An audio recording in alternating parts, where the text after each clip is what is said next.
15 question में हम फिर से एक बार काम करते हैं। नेक्स्ट 15 क्वेश्चन हमारे लिए जो है वो फिर से एनटीए ने जो जेईई मेंस में पूछे हैं, प्रीवियस ईयर्स के कुछ आईआईटी के क्वेश्चन हैं, कुछ ट्रिपल ई के क्वेश्चन हैं, कुछ नीट के क्वेश्चन हैं और स्टेट एंट्रेंस में जो पहले कभी पूछे गए हैं एडवांस क्वेश्चन, उनको भी इसमें इंक्लूड किया गया है। तो 15 क्वेश्चन का एक और बेहतरीन सिलेक्शन आपके लिए है जो कि आप यहाँ पर देखेंगे और इन क्वेश्चंस को प्रिपेयर करके जाइए। आपको उम्मीद करता हूं इससे बेहतर क्वेश्चन आपको जो है वो मिलने की उम्मीद रहेगी और इस टाइप के क्वेश्चन या इससे मिलते जुलते क्वेश्चन आपको मिलेंगे।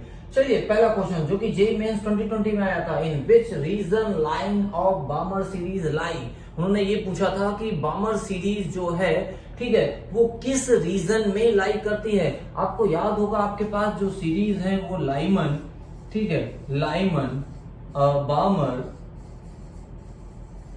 बामर, पाशन, ब्रैकेट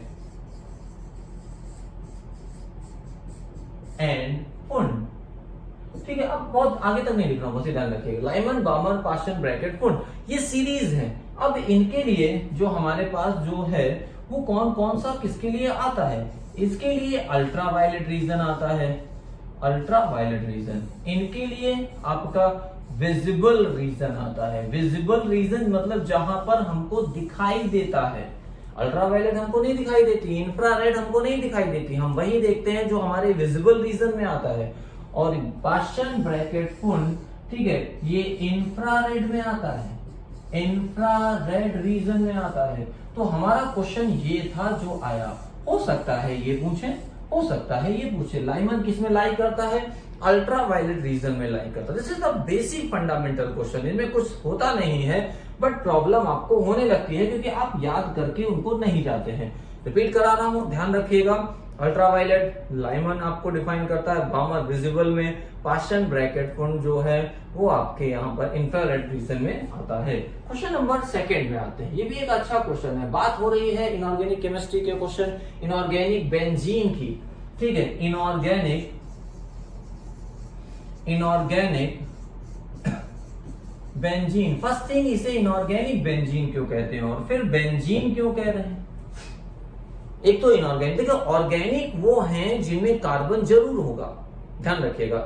अगर कार्बन नहीं है तो कंपाउंड इनऑर्गेनिक की कैटेगरी में चला जाता है। अगर कार्बन नहीं, कार्बन है तो पॉसिबिलिटी दोनों बात की होती है कि वो, और इट में भी ऑर्गेनिक और इनऑर्गेनिक, लेकिन कार्बन का ना होना ये कंफर्म करता है कि given compound is inorganic compound. तो यहां पर इनऑर्गेनिक बेंजीन, बेंजीन जैसा दिखता है, कार्बन एब्सेंट है, ध्यान रखिएगा। कार्बन जो है वो एब्सेंट है, इस वजह से आप ये बात यहां कहते हो। मतलब ये B3N3H6 ये इनऑर्गेनिक बेंजीन है, ठीक है। जैसे आपका बेंजीन C6H6 होता है वैसे ही इनऑर्गेनिक बेंजीन है, लेकिन फर्क क्या है, ये पोलर होता है, दिस इज द पोलर, और ये क्या है, non polar. Benzene non polar होता है।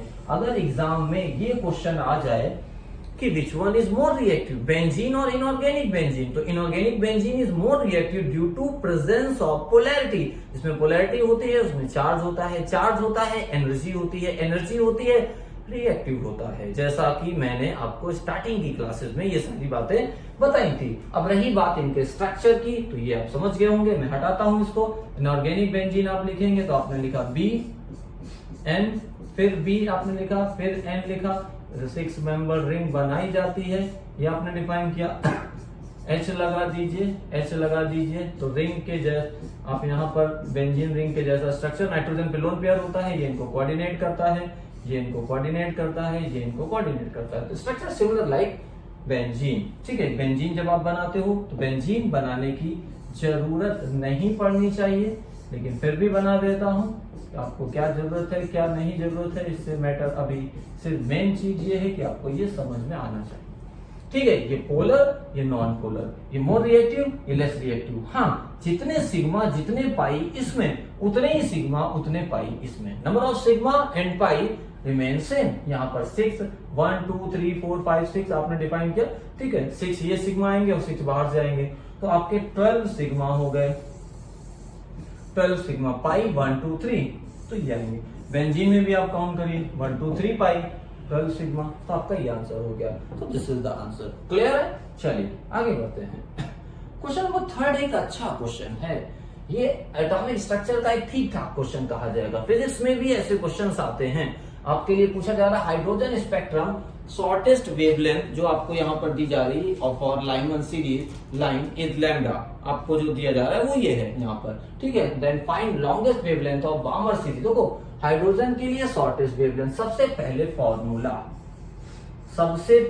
फॉर्मूला कुछ आता हो या ना आता हो उससे पहले ये फॉर्मूला आना चाहिए। वेवलेंथ के टर्म में 1 बाई लैम्डा आपने लिखा are Z square 1 upon n1 square minus 1 upon n2 square. Hydrogen spectrum की बात करेंगे, अगर हाइड्रोजन स्पेक्ट्रम को लेके अगर आप डिस्कस करते हैं तो Z1 हो जाएगा। Z यहाँ ये R रिडबर्ग कांस्टेंट है, Z एटॉमिक नंबर है और H, ठीक है। हाइड्रोजन के लिए Z जो है वो 1 हो जाएगा 1 बाई लैम्डा, ठीक है। R 1 upon n1 square minus 1 upon n2 square. अब देखिए शॉर्टेस्ट और लॉन्गेस्ट कैसे लिखते हैं।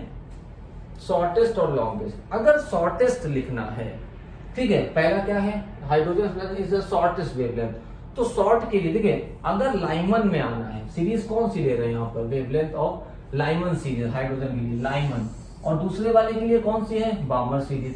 तो पहले तो लाइमन और बामर का मतलब समझ लो। लाइमन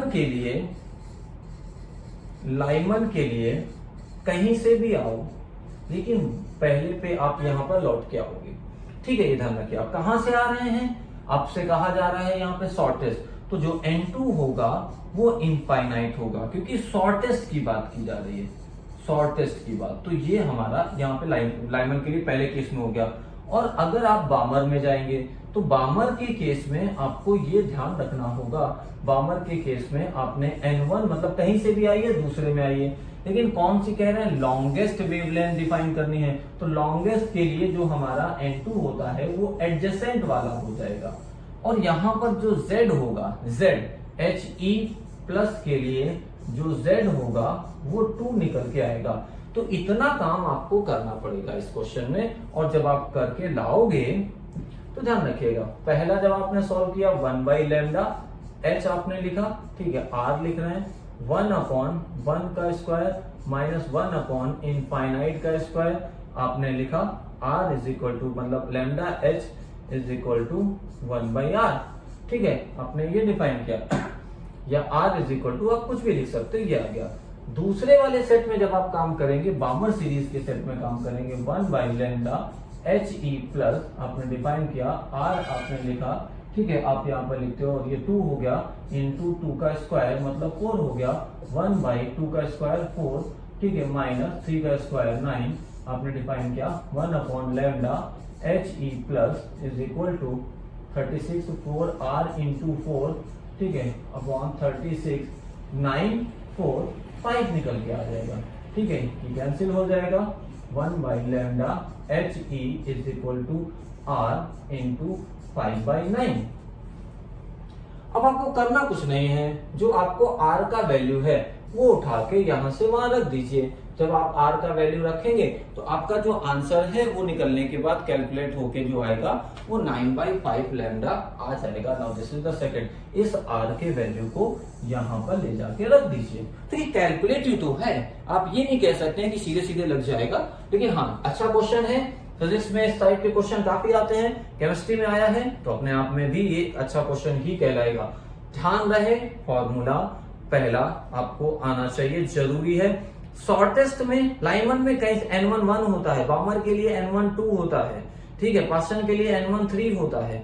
अगर आप लॉन्गेस्ट की बात करते हैं, जैसे आपको पहले केस में यहाँ शॉर्टेस्ट वेवलेंथ कहा गया है, तो शॉर्टेस्ट में जो छोटा का बड़ा लिखो, छोटा का बड़ा, बड़ा क्या हो सकता है मैक्सिमम इनफाइनाइट, अधिकतम बड़ा क्या होगा हमारे लिए इनफाइनाइट, उससे बड़ा तो कुछ है नहीं, ठीक है। और जब हमसे कहा जाए लॉन्गेस्ट तो हमारे लिए सबसे छोटा वैल्यू क्या होगा, हमारे बगल वाला वैल्यू, एडजेसेंट वैल्यू। तो ऐसे याद रख सकते हो, बात समझ में आ गया, आपका काम चल जाएगा। चलिए आगे बढ़ते हैं। तो ये क्वेश्चन IIT का है, ये मैंने आपको फॉर स्प्रिंगली सॉल्युबल सॉल्ट, इसमें मैंने बहुत अच्छी ट्रिक बताई थी आपको, बहुत अच्छी ट्रिक बताई थी, बहुत उम्दा ट्रिक है जो मैंने आपको बताई थी। आपको दिया जा रहा है AP एंड BQ, ठीक है, इसमें वो कह रहे हैं सॉल्युबिलिटी प्रोडक्ट का रिलेशन लिखना है।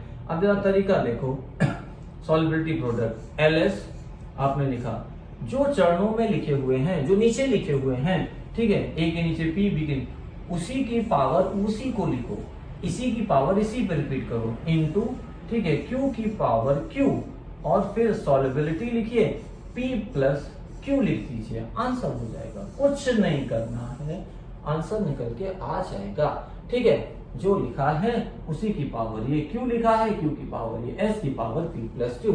तो जरा चेक कर लीजिए आंसर क्या आ रहा है, P की पावर P, Q की पावर Q, ये आपको देखने को मिलेगा। This is the first part. Clear है, आगे बढ़ते हैं। नेक्स्ट आता है विच ऑफ द फॉलोइंग, ये एक और जेईई मेंस 2020 का क्वेश्चन आपके सामने। Which of the following process is not endothermic, कौन सा प्रोसेस एंडोथर्मिक नहीं है? इलेक्ट्रॉन गेन एंथैल्पी, जब किसी आइसोलेटेड एटम में इलेक्ट्रॉन को गेन कराते हैं तो प्रोसेस फर्स्ट इलेक्ट्रॉन एफिनिटी का साइन नेगेटिव होता है, ये एक्सो है। ठीक है, यहां पे आइए आर्गन। लेकिन मैंने आपको क्या कहा था कि अगर इनर्ट गैस में एंट्री कराओगे तो ये प्रोसेस है एफिनिटी ही, लेकिन यहां पर डेल्टा H ग्रेटर देन 0 हो जाएगा और इसका मतलब एंडो होता है। ठीक है, और अगर किसी सेकेंड इलेक्ट्रॉन एफिनिटी, पहला गेन कर लिया तो एक माइनस आ गया, दूसरा गेन करेंगे तो 2 माइनस हो जाएंगे, 2 माइनस, तो सेकेंड इलेक्ट्रॉन एफिनिटी का साइन ऑलवेज निगेटिव होता है। ये क्वेश्चन कई बार आया, IIT में आया, नीट में भी आया, 2 साल पहले नीट में आया था। उन्होंने पूछा था ऐसा क्यों है, ऑक्सीजन का फर्स्ट इलेक्ट्रॉन एफिनिटी का साइन नेगेटिव है, सेकेंड इलेक्ट्रॉन एफिनिटी का साइन पॉजिटिव है। Reason, anion resist to entry, ठीक है, resist to enter second electron, वो रेजिस्ट करता है, विरोध करता है। बात समझ में आ गया? तो ये क्या है, ये भी आपका यहाँ पर एंडो हो जाएगा, एंडो हो जाएगा मतलब एंडो प्रोसेस। ठीक है, और यहाँ पर सोडियम, ठीक है, से इलेक्ट्रॉन निकाला है, यहाँ पर इलेक्ट्रॉन निकाला गया है तो ये आयनाइजेशन एनर्जी है। ठीक है, आयनाइजेशन एनर्जी तो वैसे ही एंडोथर्मिक होता है, इलेक्ट्रॉन अपने आप थोड़ी ना निकलता है, वैसे एनर्जी लगानी पड़ती है। जब एनर्जी होगी कि न्यूक्लियस अपने इलेक्ट्रॉन को होल्ड करके रखता है, उसे आप निकालना चाहते हैं, जैसे आसानी से आते हैं लोग, मतलब सोडियम से इलेक्ट्रॉन निकाल लिया, घर की खेती थोड़ी ना है, ये आपके हिसाब से कुछ भी निकल जाएगा, उसके लिए एनर्जी नीड होती है, that is called ionisation energy, जो उस इलेक्ट्रॉन को उसके न्यूक्लियस से जो अटैचमेंट है उसको खत्म करा के फ्री करा सके। बस समझ में आ गया? तो आंसर हमारा क्या हो जाएगा, ये यहाँ पर हो जाएगा, दिस इज द एक्सोथर्मिक, और यही हमारा आंसर है। चलिए आगे बढ़ते हैं नेक्स्ट। बहुत अच्छा क्वेश्चन था जेईई मेंस का, इसको कहेंगे, आपको इस टाइप के क्वेश्चन मिलने की उम्मीद कर सकते हैं आप। Which of the following will not undergo disproportionation, ध्यान रखना इसका कॉन्सेप्ट ये है, और यही कॉन्सेप्ट है और यही ट्रिक भी है, इसे आप जो भी समझें एक ही बात है, यहां पर ये जान लीजिए। ठीक है, यही आपका कॉन्सेप्ट है और यही ट्रिक भी है। डिसप्रपोर्शनेशन शो करने के लिए इंटरमीडिएट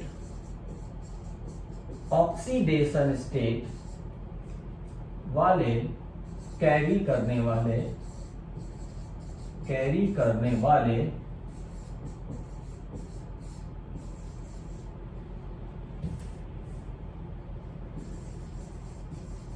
स्पीसीज डिसप्रपोर्शनेशन शो करेगी।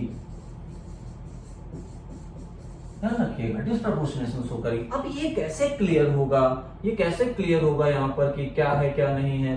देखिए यहां पर आपने डिफाइन किया Cl, यहां पर आपका -1 आएगा, सॉरी +1 आएगा, यहां पर निकालोगे +7 आएगा, यहां पे निकालोगे +5 आएगा, यहां पे निकालोगे +3 आएगा। Cl के लिए जब आप लिखते हो तो -1 से +7 होता है, तो जो इंटरमीडिएट जो हाईएस्ट है वो तो शो करेगा नहीं, और जो लोवेस्ट है वो भी शो नहीं करेगा।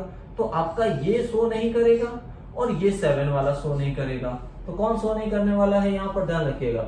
आपका जो ये है, ठीक है, आपने +1 लिखा, ठीक है, ये यहाँ पर 7 वाला ये शो नहीं करेगा। ठीक है, आपने ये डिफाइन किया, विल नॉट अंडरगो डिसप्रपोर्शनेशन, तो ये शो करेगा, इंटरमीडिएट है, ये शो करेगा, क्योंकि ये बीच में आ रहा है -1 से +7। सिर्फ ये जो हमारा आंसर है इसके हिसाब से उसने पूछा है विल नॉट अंडरगो डिसप्रपोर्शनेशन, तो जो इंटरमीडिएट ऑक्सीडेशन स्टेट रखता है वो डिसप्रपोर्शनेशन यहाँ पर शो यहां पर करेगा इंटरमीडिएट ऑक्सीडेशन, क्योंकि इंटरमीडिएट के बाद पॉसिबिलिटी है डिस्प्रोपोर्शनेशन, मतलब कि जो एलिमेंट सेम कंपाउंड का सेम एलिमेंट ऑक्सीडाइज भी हो और रिड्यूस भी हो। तो ऑक्सीडाइज मतलब ऑक्सीडेशन नंबर बढ़ना, रिड्यूस मतलब ऑक्सीडेशन नंबर कम होना। ये तो वही कर पाएगा जो हाईएस्ट में है, वो बढ़ थोड़ी सकता है, वो तो घट सकता है, और जो लोवेस्ट में है वो बढ़ सकता है लेकिन घट नहीं सकता। इंटरमीडिएट के हाथ में दोनों चीजें हैं, बढ़ भी सकता है घट भी सकता है। तो डिस्प्रोपोर्शनेशन होने के लिए इंटरमीडिएट ऑक्सीडेशन स्टेट का होना नेसेसरी होता है। Is it clear? चलिए अगले क्वेश्चन में आते हैं। ठीक है, ये भी क्वेश्चन एक बहुत अच्छा जेईई मेंस का क्वेश्चन। आपको याद होगा मैंने थर्मो की बुकलेट कराई थी और उसमें 2 क्वेश्चन मैंने डाले थे, आपको बहुत अच्छे से पता होंगे। 2 क्वेश्चन मैंने जब बेसिक फंडामेंटल में, ये बेसिक फंडामेंटल के क्वेश्चन है, और मैंने कहा था वर्क डन जो होता है वो 2 स्टेज में जीरो होता है। वैसे तो फिजिक्स वाले आपको सिखाते हैं आइसोकोरिक प्रोसेस और फ्री एक्सपेंशन के केस में। फ्री एक्सपेंशन मतलब वैक्यूम में अगर आप कुछ ओपन करते हैं तो फ्री एक्सपेंशन, और आइसोकोरिक प्रोसेस में work done comes out to be 0। तो जरा देखिए 5 mole of an ideal gas volume यहां पर कहा जा रहा है एक्सपेंड अगेंस्ट वैक्यूम।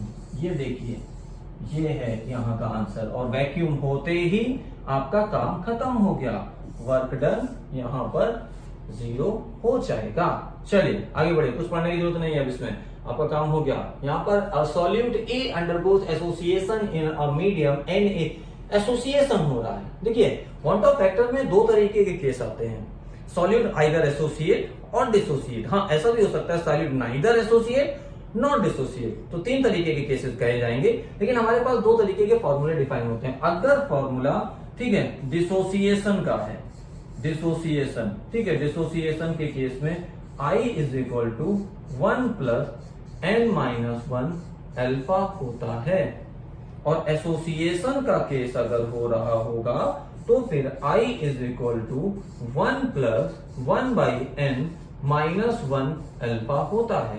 ये जो लिखा है ये यही लिखा हुआ है। आप देखिए जरा, इसको मैं फिर से ऐसे लिखता हूं, आपको समझ में आ जाएगा। 1 लिखा है, 1 लिखा है, अल्फा मल्टीप्लाई कर दिया माइनस अल्फा, ठीक है, इसको पहले लिख दिया, और अल्फा बाई एन, ठीक है, ये वही लिखा हुआ है। जरा देखिएगा ये वही लिखा हुआ है, डिवाइडेड बाई 1 कर दोगे तो दिस इज द आंसर। ठीक है, तो इसमें प्रॉब्लम नहीं आनी चाहिए, सिंपल सा बेसिक है, क्लियर हो जाएगा आपको। चलिए आगे बढ़ते हैं, नेक्स्ट आते हैं क्वेश्चन नंबर 9 पे।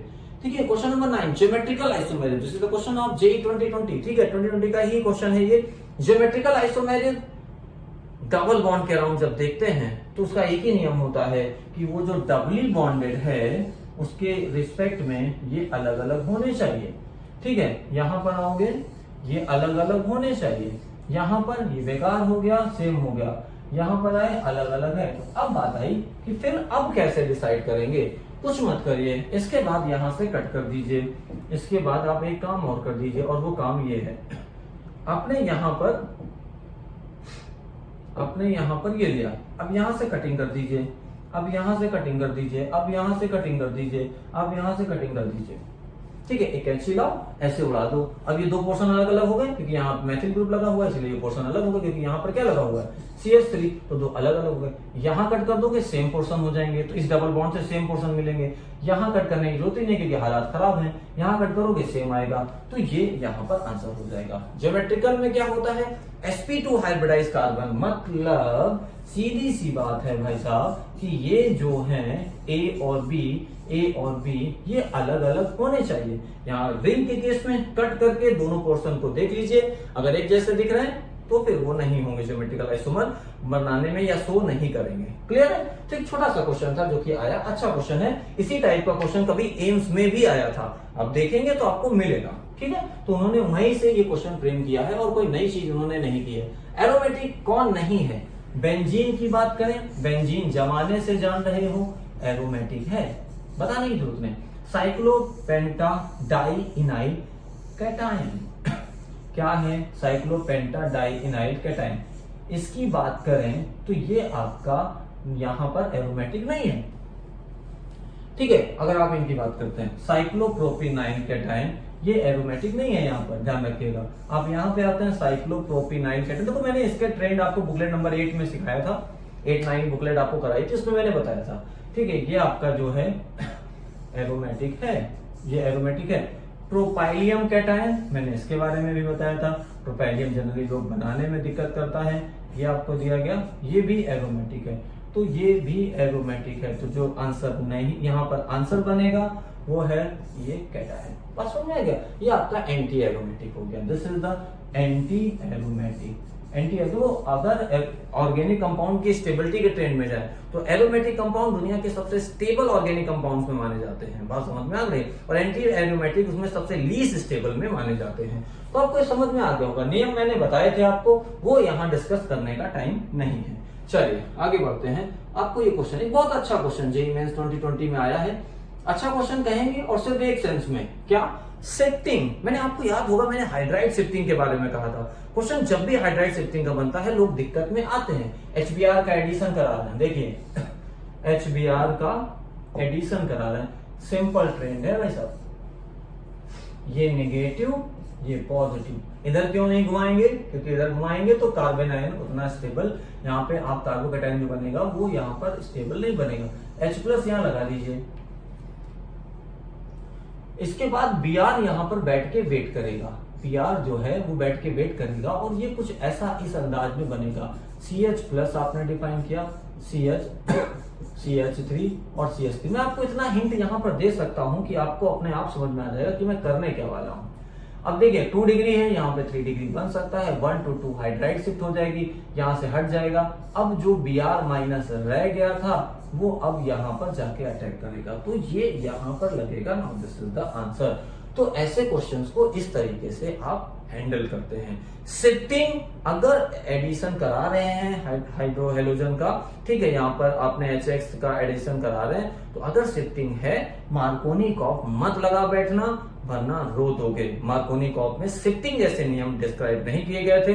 वहां पे ये बोल दिया जाता था अनसैचुरेटेड अनसिमेट्रिकल हाइड्रोकार्बन में आप हाइड्रोजन हैलाइड को लगाने के नियम का प्रोसेस वो बताते हैं, वो यहाँ जरूरी नहीं है। आप मैकेनिज्म सीखिए, वही हमारे लिए इंटरेस्टिंग है। चलिए आते हैं क्वेश्चन नंबर 12। क्वार्ट्ज की बात करते हैं। क्वार्ट्ज एक 3 डायमेंशनल नेटवर्क सिलिकेट होता है। इसका फॉर्म SiO2 होता है। सबसे अच्छी बात ये 3D स्ट्रक्चर रखता है। ये sp3 हाइब्रिडाइज होता है। ध्यान रखना सिलिकॉन यहाँ पर sp3 हाइब्रिडाइज होता है। और एक और खास बात, इन SiO2 each silicon atom is surrounded by 4 oxygen atom tetrahedrally. In SiO2 each silicon atom is surrounded by 4 oxygen atom tetrahedrally. देखने में ऐसा नहीं लगता, CO2 से कंपेयर मत करिएगा, CO2 लीनियर है, ये 3 डायमेंशनल नेटवर्क सॉलिड है, ये ध्यान रखिएगा। चलिए आगे आते हैं क्वेश्चन नंबर 13 में। Condensation polymer. पॉलीमर और कार्बोहाइड्रेट जैसे टॉपिक से क्वेश्चन आने की पूरी संभावना रहती है। आपको ये जरूर ध्यान रखना होगा कि इनको पढ़ के जाएं। ड्रग्स वगैरह भी पढ़ के जाइएगा। Which of the following is condensation polymer. देखिए कंडेंसेशन पॉलीमर का कौन नहीं है यहाँ पे पूछा जा रहा है। कंडेंसेशन क्या होता है? 2 स्पीसीज आप ऐड करते हैं by removal of some small molecule. कुछ मॉलिक्यूल का रिमूवल होता है। एडिशन में डायरेक्ट ऐड हो जाता है, रिमूवल कुछ नहीं होता। तो नायलॉन 6 में ऐसा नहीं है, नायलॉन 6 में ऐसा नहीं, बेकेराइड में ब्यूना एंड एडिशन पॉलीमर या कोपॉलीमर का केस डिफाइन किया जाता है। चलिए आगे बढ़िएगा, ध्यान रखिएगा। ये nitrogen is obtained by heating ammonium nitride NH4 NO2। अगर आप इसको हीट कर देते हैं तो N2+2S2 जनरेट होता है। ध्यान रखना ये एक अच्छा क्वेश्चन है। आते हैं लास्ट क्वेश्चन में, फिर से जेईई मेंस 2020 के अच्छे क्वेश्चन में। इससे रिलेटेड भी मैंने आपको बताया था, एसिटाइलेशन बताया था। मैंने कहा था एनिलीन पर डायरेक्ट ब्रोमिनेशन थोड़ा डिफिकल्ट टास्क होता है। उसका लॉजिक क्या था? ऐसा इसलिए था क्योंकि एनिलीन का हाईली पोलर नेचर जो नाइट्रोजन का लोन पेयर होता है वो रिंग की एक्टिविटी बढ़ा देता है, तो सभी जगह पर अटैक करने लगता है। और तो दोनों पोजीशन पे, उसकी पैरा पोजीशन पे अटैक करता है। हम ग्रुप को प्रोटेक्ट करते हैं, this is the protection. Actual में ये जो लिखा हुआ है ये कुछ और नहीं है, CH3CO twice O। Acetyl chloride या एसिटिक एनहाइड्राइड से सेम रिएक्शन होती है। अब जरा देखो हुआ क्या होगा। पहला जो आपने यहाँ पर डिफाइन किया, पहला स्टेप जो हुआ होगा वो ये बना होगा। सबसे पहले यहाँ पर NHCO CH3 आपको दिया गया और CH3 ये दिया गया। इसके बाद आपने इससे रिएक्ट, ये क्या जनरेट करेगा? Bromonium ion electrophile. इलेक्ट्रोफाइल कहाँ अटैक करेगा? देखो ये वीक एक्टिवेटिंग है, वीकली एक्टिवेटिंग, ये मॉडरेटली एक्टिवेटिंग। तो इसके रिस्पेक्ट में ये और ये पैरा, ये ऑर्थो इधर आएगा नहीं, क्यों? क्योंकि यहाँ पर थोड़ा बल्कियर ग्रुप है तो ये यहाँ पर लगेगा, तो ये इसके रिस्पेक्ट में आके यहाँ पर अटैक करेगा। फिर क्या करते हैं, बाद में आप हाइड्रोलिसिस करा दीजिए या बेसिक मीडिया कर दीजिए, तो ये ग्रुप हट जाएगा, इसका रिमूवल हो जाएगा और NH2 वापस लौट आएगा और हमारा आंसर सेकंड हो जाएगा। ये ध्यान रखिएगा। तो ये ग्रुप को प्रोटेक्ट करते हैं, फिर उसको डी प्रोटेक्शन कर देते हैं। पहले उसको होल्ड कर लेते हैं ताकि उसे बचाया जा सके, फिर उसको हटा देते हैं। बाद में आप हीट कर दिया, बेसिक मीडिया ले लिया या हाइड्रोलिसिस करा दी, उससे भी किया जा सकता है। तो उम्मीद करता हूं ये क्वेश्चन आपको समझ में आ गए होंगे। रिपीट करके जाइएगा, इन क्वेश्चंस को देख के जाइएगा, आपके लिए काफी इंपॉर्टेंट क्वेश्चन है। और एग्जामिनेशन पॉइंट ऑफ व्यू से ऑर्गेनिक पढ़िए, ज्यादा से ज्यादा रिएक्शन मैकेनिज्म पढ़िए, नेम रिएक्शन पढ़िए, ठीक है। बॉन्डिंग जरूर पढ़ के जाइएगा, कोऑर्डिनेशन केमिस्ट्री पढ़ के जाइएगा, पीरियोडिक प्रॉपर्टीज पढ़ के जाइएगा। फैमिलीज में से बहुत ज्यादा नहीं आता है, आपको 1-2 क्वेश्चन से ज्यादा उसकी उम्मीद मत करिएगा। सारे ग्रुप्स में आपको बहुत ना के बराबर मिलने के चांसेस रहते हैं, ठीक है। और बाकी फिजिकल के कंटेंट को रिवाइज करिए। तो इतना करते हैं, नेक्स्ट कल हम कुछ और वीडियोस आपको देंगे, 3 या 4 वीडियो, जिसमें कोशिश करेंगे और अच्छे क्वेश्चन ऑर्गेनिक के हों, जिसमें मैं अब की बात सेपरेट करूंगा ऑर्गेनिक और इनऑर्गेनिक और फिजिकल, 3 अलग अलग आपको कुछ सिलेक्टेड क्वेश्चन डिस्कशन किया जाएगा। मिला इसलिए देता हूं क्योंकि मिक्सिंग से थोड़ा सा लेवल अलग हो जाता है, मिक्स करके ही दूंगा, सेपरेट नहीं दूंगा। और उसमें जेईई मेंस के जो इस साल के आए हुए क्वेश्चन हैं, कुछ पुराने, कुछ नीट के पुराने क्वेश्चन, उनको डिस्कस करेंगे, ठीक है। उम्मीद करता हूं इतने आपको क्लियर कट समझ में आ गए होंगे। नेक्स्ट कल आपको कुछ वीडियोस और दिए जाएंगे।